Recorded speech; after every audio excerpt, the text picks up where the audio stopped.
Hi all, welcome to Competitive Cracker. ഞാൻ അപർണ സന്തോഷ്.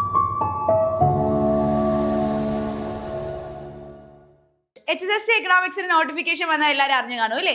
ഇനി തൊട്ട് പഠിച്ചു തുടങ്ങിയാൽ മാത്രമാണ് നമുക്ക് ക്രാക്ക് ചെയ്യാൻ പറ്റൂ ഈ HSST എക്സാം. നമുക്കറിയാം ഇതൊരു ക്വാളിഫയിങ് എക്സാം അല്ല, നേരെ മറിച്ച് എന്താണ് ഒരു കോമ്പറ്റേറ്റീവ് എക്സാം ആണ് അല്ലെ? കോമ്പറ്റേറ്റീവ് എക്സാം ആണ് എന്ന് പറഞ്ഞാൽ എന്താണ്, നമുക്ക് ജസ്റ്റ് ആ ഒരു ഇപ്പൊ ഒരു 145 മാർക്ക് മതിയായിരിക്കും പാസ്സാവാൻ എന്നല്ല, അങ്ങനെയല്ല അല്ലെ? ഓരോ പോയിന്റ് ഒരു മാർക്ക് പോലും ഇതിൽ അത്രയ്ക്ക് ഇമ്പോർട്ടന്റ് ആണ്. അത് മാത്രമല്ല നെഗറ്റീവ് ഉണ്ട്. സോ നമ്മൾ വൃത്തിയായിട്ട് ഒരു സ്റ്റഡി പ്ലാനോട് കൂടി പഠിച്ചാൽ മാത്രമാണ് നമുക്ക് HSST എക്കണോമിക്സ് എക്സാം ക്രാക്ക് ചെയ്യാൻ പറ്റും. നമ്മൾ ഈ ഒരു വീഡിയോയിൽ സ്റ്റഡി പ്ലാൻ ആണ് ഡിസ്കസ് ചെയ്യാൻ പറ്റും. എങ്ങനെ പഠിച്ചു തുടങ്ങണം, ഓരോ ഏരിയാസ് അല്ലെങ്കിൽ ഓരോ മൊഡ്യൂൾസ് എങ്ങനെ ഡിവൈഡ് ചെയ്ത് പഠിക്കണം എന്നാണ് നമ്മളിവിടെ ഡിസ്കസ് ചെയ്യാൻ പോകുന്നത് കേട്ടോ. അപ്പൊ അതിന് മുമ്പ് നമുക്ക് അപ്ലൈ ചെയ്യാനുള്ള ലാസ്റ്റ് ഡേറ്റ് എന്ന് പറയുന്നത് 4/2/2026, അതായത് ഫെബ്രുവരി 4-ാം തീയതിയാണ് നമ്മുടെ ലാസ്റ്റ് ഡേറ്റ് വരുന്നത് കേട്ടോ. അതുപോലെ തന്നെ ഇപ്രാവശ്യത്തെ കാറ്റഗറി നമ്പർ ഏതാണ്? 715/2025 ആണ് കാറ്റഗറി നമ്പർ. നമ്മൾ ഈ എക്സാമിന്റെ എന്ത് കാര്യം അറിയണമെങ്കിലും ദാ ഈ ഒരു നമ്പർ നിങ്ങൾ നോട്ട് ചെയ്ത് വെച്ചേക്കണം കേട്ടോ. അപ്പൊ ഏതാണ്? 715/2025 ആണ്. നമ്മുടെ സാലറി സ്കെയിൽ എന്ന് പറഞ്ഞാൽ 45,600 to 95,600 രൂപയാണ് നമ്മുടെ സാലറി സ്കെയിൽ എന്ന് പറഞ്ഞത്. നമ്പർ ഓഫ് വേക്കൻസീസ് നമുക്ക് വരുന്നതനുസരിച്ചായിരിക്കും. അതുപോലെ തന്നെ ഡയറക്റ്റ് റിക്രൂട്ട്മെന്റ് ആണ്. എന്താ ഡയറക്റ്റ് റിക്രൂട്ട്മെന്റ് എന്ന് പറഞ്ഞു കഴിഞ്ഞാൽ, അതായത് നമ്മുടെ ടെസ്റ്റ് ഒക്കെ എഴുതി ഇന്റർവ്യൂ പാസ് ചെയ്ത് നമ്മൾ ഡയറക്റ്റ് ആയിട്ട് കയറുന്നതിനാണ് ഡയറക്റ്റ് റിക്രൂട്ട്മെന്റ് എന്ന് പറയുന്നത്. അതുപോലെ തന്നെ ഏജ് ലിമിറ്റ് ഉണ്ട്. ഏജ് ലിമിറ്റ് എന്താ? 20 തൊട്ട് 40 വയസ്സ് വരെ ഉള്ളവർക്കാണ് എക്സാം എഴുതാൻ പറ്റുന്നത്. അതായത് 2/1/1985 1/1/2005 ഈ ഒരു ദിവസവും ഇൻക്ലൂഡഡ് ആണ് കേട്ടോ. ഈ ഒരു കാലയളവിനുള്ളിൽ ജനിച്ചവർക്കാണ് എക്സാം എഴുതാൻ പറ്റുന്നത്, അതായത് 20-നും 40-നും വയസ്സിന് ഇടയിലുള്ളവർക്ക്. അതുപോലെ തന്നെ ഏജ് റിലാക്സേഷൻ ഉണ്ട്. OBC ആൻഡ് SC/STക്ക് ഏജ് റിലാക്സേഷൻ വരുന്നുണ്ട് കേട്ടോ. അതുപോലെ തന്നെ 43 വരെ മിനിസ്ട്രിയൽ സ്റ്റാഫ്സിന് 43 വരെയാണ് ലിമിറ്റ് തന്നെ. ഇത് ഓക്കെ അല്ലേ? എന്തൊക്കെയാണ് ക്രൈറ്റീരിയ എന്ന് ഓക്കെ അല്ലേ?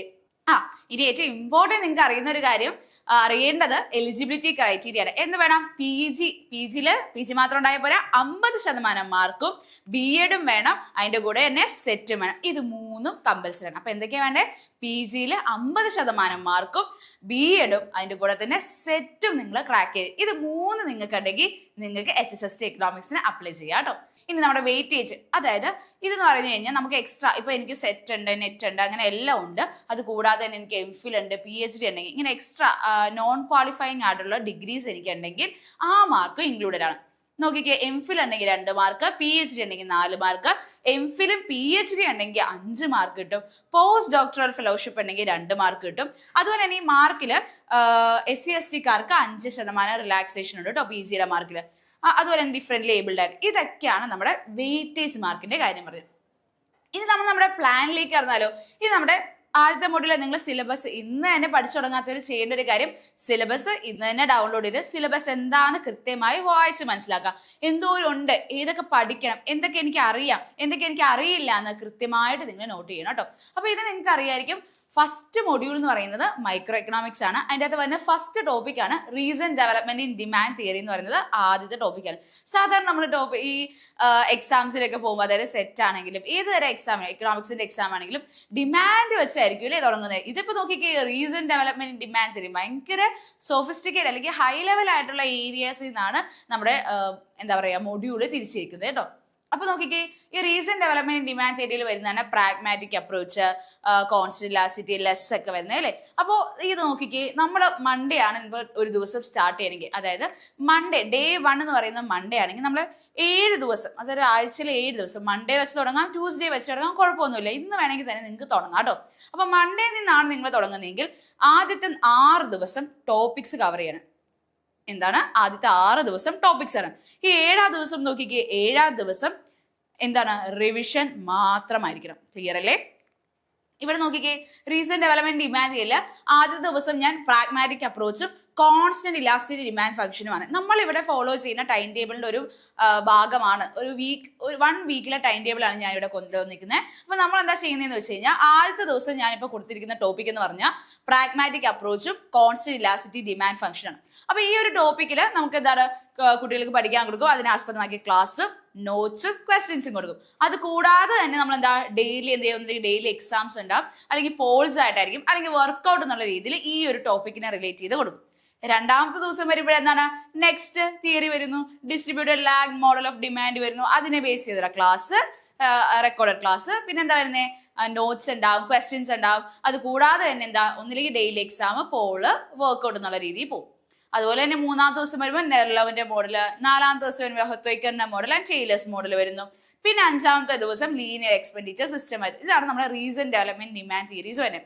പിന്നെ ഫിഷറിന്റെ ഇന്റർ ടെമ്പോറൽ ചോയ്സ് 6-ാമത്തെ ദിവസം വരും. അങ്ങനെ ഓരോ ദിവസം ഓരോ ടോപ്പിക്ക് വീതം. ആ ടോപ്പിക്കിനെ ആസ്പദമാക്കി നമുക്ക് റെക്കോർഡ് ക്ലാസ്സും ഉണ്ട്, നോട്ട്സ് ഉണ്ട് ആൻഡ് ക്വസ്റ്റ്യൻസ് ഉണ്ട്. അത് കൂടാതെ തന്നെ എന്തുണ്ട്, അത് കൂടാതെ തന്നെ നമ്മൾ പോൾസ് ആയിട്ടും ഡെയിലി എക്സാംസ് ആയിട്ടും ക്വസ്റ്റ്യൻസ് കൊടുക്കാറുണ്ട്. അത് കൂടാതെ തന്നെ വർക്ക്ഔട്ട് തന്നിരിക്കും എന്താ, ക്വസ്റ്റ്യൻസ് ആയിരിക്കും, അല്ലെങ്കിൽ ഏതെങ്കിലും എക്സ്ട്രാ റീഡിങ്ങിനുള്ള നോട്ട്സോ ടെക്സ്റ്റ് ബുക്കോ ആയിരിക്കും കേട്ടോ.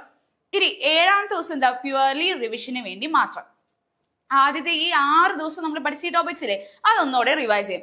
അത് മാത്രമല്ല, നമ്മൾ എല്ലാ ആഴ്ചയിലും വീക്ക്ലി ടെസ്റ്റ് ഉണ്ടാവും. അതായത് ഈ ഒരാഴ്ച പഠിച്ച മൊത്തം ഈ ഒരു ഏരിയ ഫുള്ള് കവർ ചെയ്ത് ഒരു വീക്ക്ലി ടെസ്റ്റ് നമ്മൾ കണ്ടക്ട് ചെയ്യണം. അപ്പൊ എന്താ, ഓരോ ദിവസവും നിങ്ങൾ പഠിച്ച ടോപ്പിക്ക് ഒരാഴ്ച വരുമ്പോൾ ഒന്നുകൂടെ റിവൈസ് ചെയ്യണം.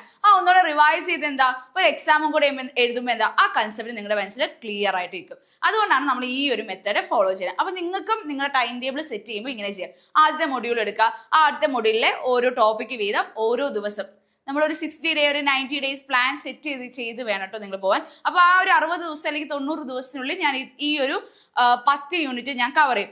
ആൻഡ് റിമൈനിങ് 10 to 20 ഡേയ്സ് ഏറ്റവും കുറഞ്ഞത് നിങ്ങളൊരു 2 റൗണ്ട് എങ്കിലും റിവിഷൻ പോകണം കേട്ടോ, ഏറ്റവും കുറഞ്ഞത്.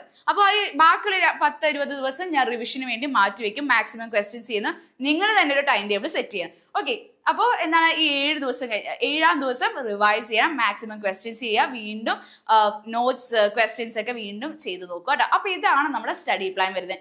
അപ്പൊ കണ്ടില്ലേ, ഇത്ര സിസ്റ്റമാറ്റിക് ആയി പഠിച്ചു കഴിഞ്ഞാൽ SSLC നിങ്ങൾക്ക് ക്രാക്ക് ചെയ്യാൻ പറ്റും. നല്ല കോമ്പറ്റീഷൻ ഉണ്ട്. അത് മാത്രമല്ല നെഗറ്റീവ് മാർക്കും ഉണ്ട്. ഒരു പോയിന്റ് 1 മാർക്കും ഇതിൽ ഭയങ്കര ഇമ്പോർട്ടന്റ് ആണ്. നേരത്തെ സെറ്റ് നെറ്റ് ഒന്നും എഴുതിയ പോലെയല്ല, എന്താണ്, നെഗറ്റീവ് മാർക്ക് ഉണ്ട്. 0.1 മാർക്ക് പോലും നമുക്ക് ഇമ്പോർട്ടന്റ് ആണ്. അപ്പൊ നമ്മുടെ കറന്റ് HSLC എക്കണോമിക്സിലെ ലോങ് ടേം ബാച്ച് സ്റ്റാർട്ട് ചെയ്തിട്ടുണ്ട്. ജോയിൻ ചെയ്യാൻ ആഗ്രഹിക്കുന്ന എല്ലാവരും ഈ നമ്പറിൽ കോൺടാക്ട് ചെയ്യുക. 8589083568 ഇതാണ് നമ്മുടെ നമ്പറിൽ കോൺടാക്ട് ചെയ്യുക. അപ്പൊ നിങ്ങൾ കണ്ടല്ലോ, ഇതുപോലെ തന്നെ ടൈം ടേബിൾ സെറ്റ് ചെയ്താണ് നമ്മൾ പഠിക്കുന്നത്. അത് കൂടാതെ എന്തൊക്കെയാണ്, ഡെയിലി എക്സാംസ് ഉണ്ട്, പോൾസ് ഉണ്ട്, വർക്ക്ഔട്ട് ഉണ്ട്, വീക്ക്ലി ടെസ്റ്റ് ഉണ്ട്. അപ്പൊ കണ്ടോ, നിങ്ങൾക്ക് ഒരു സിസ്റ്റമാറ്റിക് ആയിട്ട് പഠിച്ചു പോകാൻ വേണ്ടിയിട്ട് നിങ്ങൾ തീർച്ചയായിട്ടും HSLC എന്ന് പറഞ്ഞ എക്സാം അറിയാലോ, ടഫാണ്. ക്രാക്ക് ചെയ്യാനെന്ന് ആഗ്രഹിക്കുന്ന എല്ലാവരും ജോയിൻ ചെയ്യുക. അതുകൂടാതെ തന്നെ നമുക്കൊരു ഫ്രീ ഗ്രൂപ്പും ഉണ്ട് കേട്ടോ. HSLC എക്കണോമിക്സിന് ഒരു ഫ്രീ ഗ്രൂപ്പ് ഉണ്ട്. അവിടെ നമ്മൾ ക്വസ്റ്റ്യൻസ്, നോട്ട്സ്, അതുപോലെ തന്നെ കണ്ടന്റ് നമ്മുടെ HSLC എക്കണോമിക്സിൽ റിലേറ്റ് ചെയ്ത എല്ലാ കാര്യങ്ങളും ആ ഒരു ഗ്രൂപ്പിൽ നമ്മൾ ഷെയർ ചെയ്യുന്നതാണ്. HSLC ക്രാക്ക് ചെയ്യാൻ ആഗ്രഹിക്കുന്ന എല്ലാവരും CCയിൽ ജോയിൻ ചെയ്യുക. അങ്ങനെ HSLC എക്കണോമിക്സ് എന്നുള്ള നിങ്ങളുടെ സ്വപ്നം സഫലീകരിക്കുക. അപ്പൊ എല്ലാവരും പഠിക്കുക. ഇന്ന് തന്നെ സിലബസ് ഡൗൺലോഡ് ചെയ്ത് പഠിക്കാൻ നോക്കുക കേട്ടോ. അപ്പൊ ഇതുപോലുള്ള യൂസ്ഫുൾ വീഡിയോസ് നമ്മൾ സബ്സ്ക്രൈബ് ചെയ്യുക. വീഡിയോ ഇഷ്ടപ്പെടുമെങ്കിൽ ലൈക്ക് ചെയ്യുക, ഷെയർ ചെയ്യുക. താങ്ക്